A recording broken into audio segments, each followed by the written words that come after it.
Catalyst SP channel సభ్యులకు స్వాగతం. ఈరోజు వీడియో రావణాసురుడికి సంబంధించి. రామాయణం అంటూ మన ఒక ట్రైలర్ వచ్చింది. అందులో రాముడి కన్నా రావణాసురుని ఎక్కువ చేసి చూపించారు. కో ప్రొడ్యూసర్గా యష్ ఉండటం వల్ల ఆ యష్ రావణాసురుడి క్యారెక్టర్ చేయడం వల్ల అలా యష్ని హైలైట్ చేశారన్నారు. బట్ పార్ట్ 1 వచ్చేసి సీతాపహరణం జరిగేంత వరకే కాబట్టి ఇందులో రాముడిది రావణాసుడిది వీళ్ళిద్దరిదే ఉంటుంది. పార్ట్ 2లో హనుమంతుడిది ఉంటుంది. సో మరి ఈ వీడియో నేనేం చెప్పబోతున్నాను, రావణాసురుడు ఏమంటాడు, ముల్లోకాలకు అధిపతిని అంటాడు, మీ రాజుని అంటాడు. అండ్ అతనికి సంబంధించి చూసుకున్నప్పుడు వాళ్ళ అమ్మ కైకసి శోభన క్యారెక్టర్గా చూపిస్తారు. అండ్ ఆయన భార్య మండోదరి ఆమె క్యారెక్టర్ చూపించలేదు.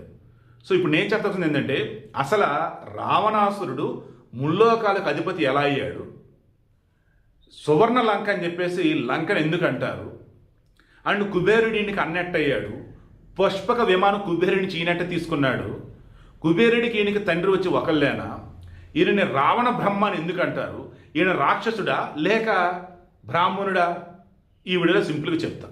ముందుగా రావణాసురుడి యొక్క తల్లి కైకసి. ఈ కైకసి సుమాలి కేతుమతి యొక్క బిడ్డ.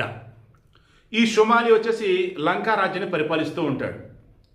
ఈ సుమాలికి మాల్యవంతుడు మాలి అని ఇద్దరు అన్నదమ్ములు ఉంటారు. వీళ్ళు తపస్సు చేసి మొత్తానికి అజేయ వరాలు పొందుతారు. ఈ అజేయ వరాలు పొందిన తర్వాత వీళ్ళు దేవతల నానా రకాలుగా వేధిస్తూ ఉంటారు. వాళ్ళంతల్లి విష్ణువుతో మొరపెట్టుకుంటారు. అప్పుడు విష్ణువు వచ్చేసి వీళ్ళతో దేవదానవుల యుద్ధం, భయంకరమైన యుద్ధం జరిగింది. ఇక అప్పుడు విష్ణువు తన సుదర్శన చక్రంతో ఈ మాలి యొక్క మెడ తీసి అవతలేస్తాడు. దాంతో భయపడిపోయి ఈ సుమాలి, కేతుమతి, తర్వాత కైకసి, మాల్యవంతుడు వీళ్ళంతా వీళ్ళతో పాటు మరికొంతమంది కలగలిసి పాతాళలోకానికి వెళ్ళిపోతారు. దాన్ని రసాలోకం అంటారు. పాతాళలోకానికి వెళ్ళిపోద్దాం అనుకుంటారు. అలా వాళ్ళ జీవితాలు గడుస్తున్న మూమెంట్లో ఈ కైకసికి పెళ్ళిచ్చారు కదని చెప్పేసి అనుకుంటాడు. అప్పుడు ఇతనికి ఏమనిపించింది అంటే, ప్రస్తుతం లంకా నగరంలో ఉన్నది ఎవరని చూస్తాడు, కుబేరుడు. ఈ కుబేరుడు ఎవరు, విశ్వ మహర్షి అంటారు, విశ్వవుడు అంటారు, విశ్రవ మహర్షి అనుకోండి. ఓకే, సో విశ్రవుడు లేదా విశ్వ మహర్షి. ఆయన కుమారుడు. ఆయన భార్య ఇలాగద అనుకుంటా, ఇలాగద. సో ఆమె కుబేరుడికి తల్లి. సో ఇక కుబేరుడికి ఓ తండ్రి ఉన్నాడు, ఆయన మహర్షి విశ్రవుడు. దెన్ ఆయనకు మన అమ్మాయికి పెళ్లి చేసామనుకో పిట్ట బిడ్డలు గొప్పలు అవుతారు. ఆ గొప్పల ద్వారా మరల మనం లంకా రాజ్యం చేపట్టవచ్చని అనుకుంటారు. మొత్తానికి ఆ విశ్రవుడి దగ్గర వచ్చేసి మన కైకసిని పెడతారు ఆయన ఆశ్రమంలో.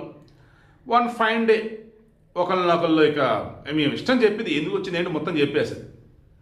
అది సాయం సంధ్యా సమయం, అసుర సంధ్య వేళ అంటారు. బట్ ఇప్పుడు నీతో కలవడం వల్ల పుట్టే బిడ్డలు రాక్షసులు పుడతారమ్మా అంటాడు.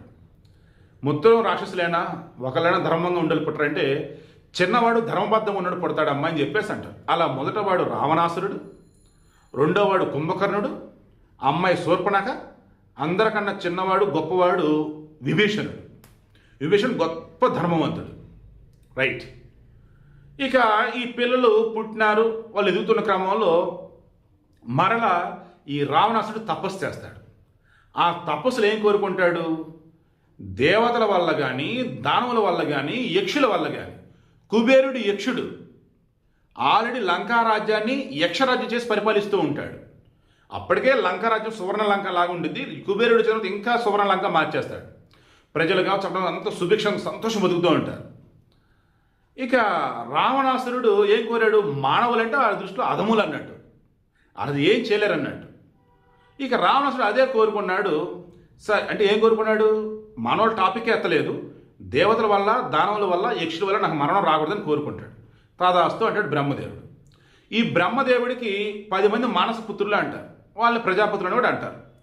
అందులో ఒకడు పులస్య బ్రహ్మ అంటారు.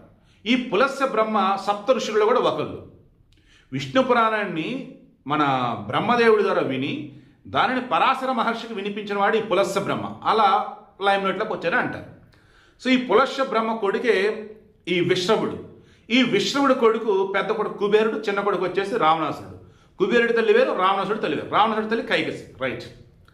ఇక బ్రహ్మ దగ్గర వరాలు పొందాడు. ఇక తనకంటే ఒక సైన్యాన్ని ఏర్పరచుకుంటాడు. ఆ సైన్యంలో ప్రవస్తుడు అని చెప్పేసి ఉంటాడు, ప్రహస్తుడు. ఈ ప్రహస్తుడు వచ్చేసి సైన్యాధ్యక్షుడు. ప్రహస్తుడిని ముందు పెట్టి అసలు ఎన్నో రాజ్యాలు గెలుస్తాడు, ముల్లోకాలను కూడా గెలిచేస్తాడు. ఈలోపు రావణాసుడికి పెళ్ళేది. ఓకే, ఇక్కడ కుబేరుడి దగ్గరికి పోతాం. సో ఇక కుబేరుడి దగ్గరికి పోతాడు. కుబేరుడి దగ్గరికి పోయినప్పుడు యుద్ధం చేస్తానన్నప్పుడు యుద్ధం వద్ద ఆగరా బాబు అంటే, ఈ రాజ్యం మాదే, నువ్వు వెళ్ళిపోని అమ్మంటాడు. అప్పుడు కుబేరుడు ఈ విశ్రవుడి దగ్గరికి వెళ్తాడు. నాన్న ఎవరు ఇలా వచ్చాడు, నాకు తమ్ముడు అంట, ఈ రాజ్యం ఇంతకుముందు వాళ్ళ తాత అంటే అవును నాయన అంటాడు. సరే అడిగి నీ రాజ్యం నువ్వే తీసుకొని చెప్పేసి కుబేరుడు వెళ్ళిపోతాడు. ఇదేంట్రా బాబు, యుద్ధం చేతను వస్తాడు, యుద్ధం చేయకుండా వెళ్ళిపోతున్నాడు, అదే నాకు అన్న అంటాడు ఏంటి అని చెప్పేసి అనుకుంటాడు. ఈలో కుబేరుడు వెళ్ళిపోయి కైలాస పర్వతానికి నియర్బై అంటే ఉత్తరాన కైలాస పర్వతం దగ్గరలో అలకాపురి రైట్, అలకాపురి అని చెప్పేసి ఒక నగరం నిర్మాణం చేసుకుని కుబేరుడు యక్షులు అక్కడ ఉంటూ ఉంటారు.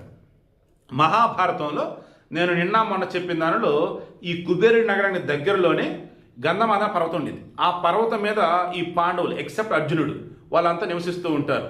వనపర్వంలో ఉండేది. వీలైతే చూడండి, చెప్పు మహాభారతంలో చెప్పున్నాను, క్యాటరీ డివోషన్ ఛానల్లో ఉంటుంది. రైట్, పాయింట్కి వద్దాం.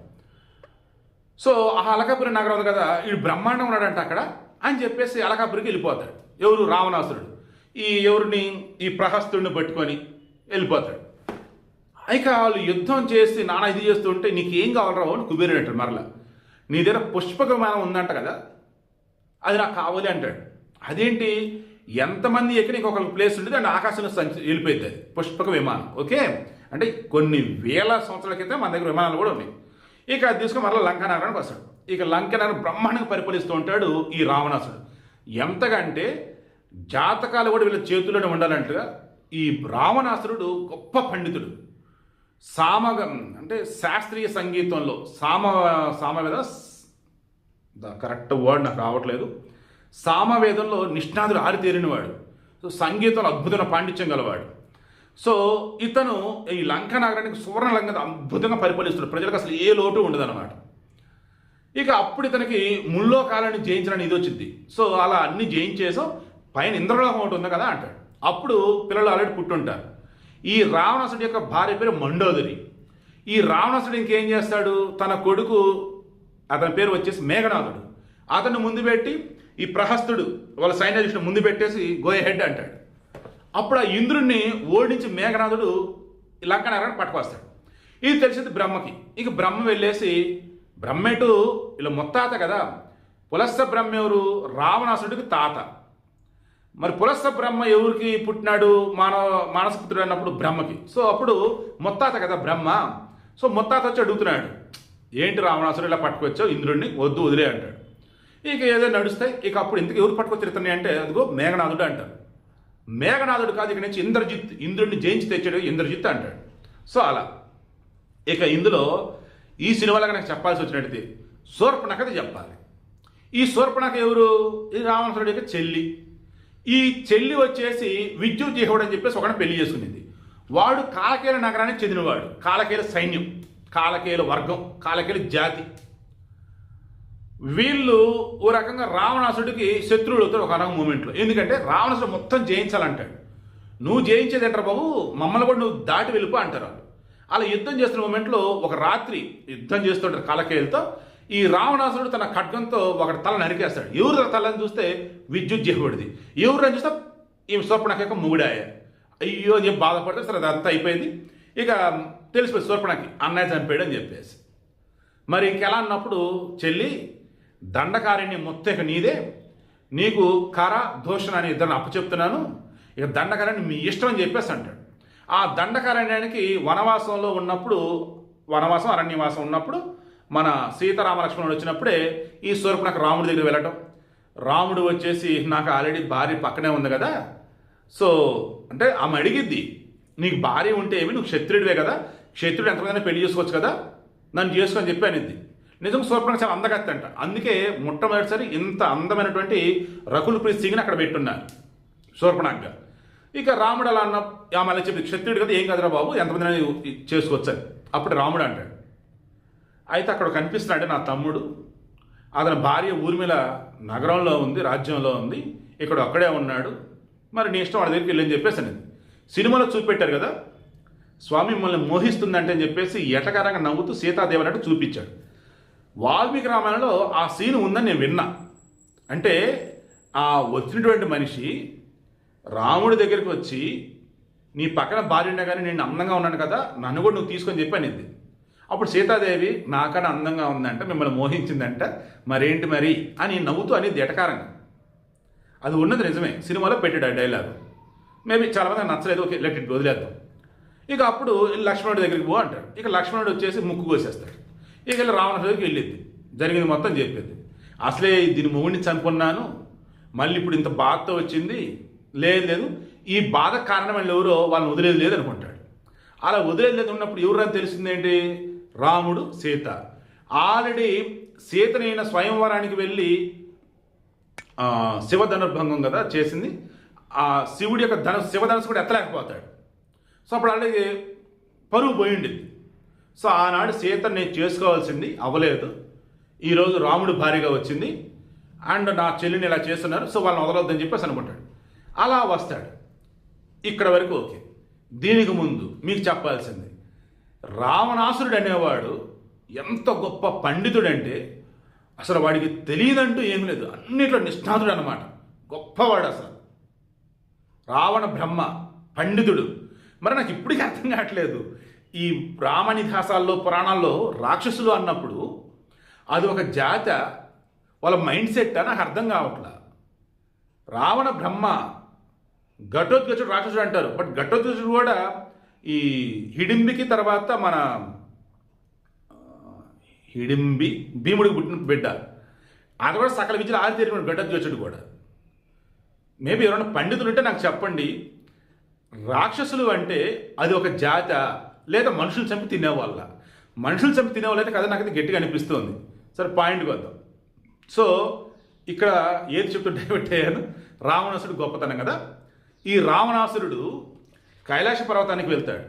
ఎప్పుడు వెళ్తాడు, వీళ్ళ అమ్మ ఉంటుంది కదా కైకసి, ఈ కైకసి రోజు కూడా వాళ్ళ లంక శ్రీలంక పక్కన నది, సముద్రం, అక్కడ ఒక సైకత లింగం, స్వామికి సంబంధించి ఒక లింగం చేసి అప్పటికప్పుడు పూజలు చేసేది.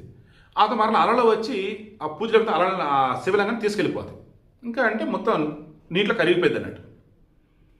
అలా చేయటం వచ్చేసి చాలా గొప్పగా ఉండిద్దట. అలా ఉన్నటువంటి ఒక రోజు ఆమె ఎంతసేపు చేసినా సరే శివలింగం కావట్లా, అలలు వచ్చేసి తీసుకెళ్ళిపోతూనే ఉన్నాయి, శివలింగం పూర్తి అవ్వట్లా. అప్పుడు ఇతను వచ్చి, అమ్మా నీకు ఈ లింగం ఏంటమ్మా, సైకత లింగం కాదమ్మా, శివుని యొక్క ఆత్మలింగం నేను తీసుకొస్తా అని చెప్పేసి వచ్చి, అప్పుడు ఆయన శివుని కోసం ఘోర తపస్సు చేసి ఇక ఆయన కదలట్లేదు అని చెప్పేసి కైలాస పర్వతాన్ని కదిద్దని చెప్పేసి అనుకుంటాడు తన 10 తలలతో. ఇక అప్పుడు కొంచెం పార్వదేవి భయపడింది, ఏంటి కొండ కదులుతుంది. అప్పుడు జస్ట్ బొటన వేలుతో ఇలా అంటాడు, కాలి బొటన వేలుతో, ఎవరు శివుడు. అప్పుడు ఆ కొండ కింద ఇంకా నలిగిపోతాడు, తల చేతులు మొత్తం నలిగిపోతా ఉంటాడు. ఇక ఆ మూమెంట్లోనే ఇంకా పొట్ట చీల్చి పేగులతో వాయిచ్చేస్తాడు. దానినే రావణ తాండవ స్తోత్రం అని చెప్పేసి అంటారు.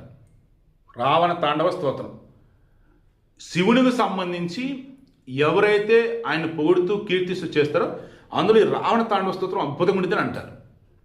ఇక రావణ హస్తం అని చెప్పేసి స్వయంగా ఇతను ఒక వాద్యం రెడీ చేస్తాడు శివుని కోసం అన్నట్టు. ఇలా అసలు ఎక్సలెంట్ అండి అసలు రావణాసురుడు. కేవలం వాడుకున్నటువంటి ఒకే ఒక చెడ్డ గుణం ఏంది అంటే అహంకారం. అంటే వాడికి ఎదురు లేదనుకుంటా ఉంటాడు. అన్నింటికి మించి ఇక్కడ సీతాదేవిని అపహరిస్తాడు. ఆల్రెడీ హనుమంతుడు రావణాసురుడి లంకకు వస్తాడు, ఎప్పుడు సీతాదేవిని వెతుక్కుంటూ సుందరకాండలో. అప్పుడు రావణాసురుడు మొత్తం ఎలా చెప్పాలబ్బా నగ్నంగానే ఉంటాడు. వాడు చుట్టూతో కూడా చాలామంది ఆడవాళ్ళు నగ్నంగానే ఉంటారు. మండోదరి వేరే రూమ్లో ఉంటుంది, వీడు వేరే రూమ్లో ఉంటాడు, అలా మొత్తం వాళ్ళే. బట్ అలా ఉన్నా కానీ వాడు ఆ రావణాసు యొక్క తేజస్సు దేదీప్యమానంగా ఉండిద్ది అనమాట. హీంట్రా ఎలా అనుకుంటాడు. సో అంటే ఏదో నిష్టపడి వచ్చిన ఆడవాళ్ళు అయి ఉండొచ్చు, లేదా రాక్షస వివాహం అని అంటారు. అదేంటంటే నువ్వు ఎవరైనా ఇష్టపడితే వాళ్ళని తీసుకుని వచ్చేయచ్చు. అలా ఇతను వాళ్ళందరూ పట్టుకొచ్చి ఉంటాడు. సీతాదేవిని అలా తెచ్చినా కానీ ఆమె ఇష్టం లేకుండా తాకలేడు, తాకలా. అంటే రావణాసురుడు వాడికి ఒక శాపం ఉంటుంది, ఇష్టం లేకుండా ఆడపిల్లని బలవంతంగా పెడితే తల పగిలిపోయింది, దానివల్ల ఆగుంటాడు. లేదంటే సీతాదేవిని తింటాను కూడా అంటాడు. నన్ను కనుక ఒప్పుకోకపోతే నేను తినేస్తా అంటాడు. తినరా బాబు అని చెప్పేసి అనిద్ది. సో ఫైనల్ ఇప్పుడు నేను చెప్పేది ఏంటంటే, ఇప్పుడు నేను చెప్పిన వేలో గనక సినిమాలో కనుక చూపిస్తే ఆ హిందీ రామాయణం అనేది ఏదైతుందో మొత్తం రావణాసుడిదే చూపిస్తాడు. రావణాసుడి యొక్క వంశ చరిత్ర, రావణాసుడి యొక్క గొప్పతనమే ఈ సినిమాలో చూపిస్తాడు. పేరుకి మాత్రమే ఈ రాముడు సీత లైక్ వెళ్ళి బాలకాండ, అయోధ్యకాండ, అరణ్యకాండ ఈ 3 కాండాలు కొంచెం టచ్ చేస్తూ ఉండొచ్చు. ఎందుకు ఇది నేను చెప్తున్నానంటే, మీరు కొంతమంది కామెంట్స్ పెట్టారు, వాంటెడ్గా బాలీవుడ్లో ఉన్నటువంటి వాళ్ళు కావాలని మన సనాతన ధర్మాన్ని తక్కువ చేయడం కోసం రామాయణ మహాభారతాలలో మన ఎవరినైతే గొప్పగా కీర్తిస్తూ ఉంటామో వాళ్ళని తక్కువ చేస్తూ, మనం ఎవరినైతే చెడు అన్నట్టుగా అంటూ ఉంటామో వారిని హైలైట్ చేస్తూ ఈ మంచి సినిమాలు తీస్తూ ఉన్నారు. అలా ఈ రామాయణ సినిమా కూడా రావణాసురుని హైలైట్ చేయడం కోసం తీశారు అని అంటున్నారు. అలా కనుక హైలైట్ అయితే ఇప్పుడు నేను చెప్పిన స్టోరీ మొత్తం ఉంటుంది, ఆర్డర్ మొత్తం ఇదే. ఇక రావణాసురుడు కూడా భయపడ్డటువంటి 3 ఉన్నారు. ఆ 3 కూడా వణికించే రావణాసురుడిని. వాళ్ళు ఎవరు ఏంటి తర్వాత వీడియోలో ఇస్తారు.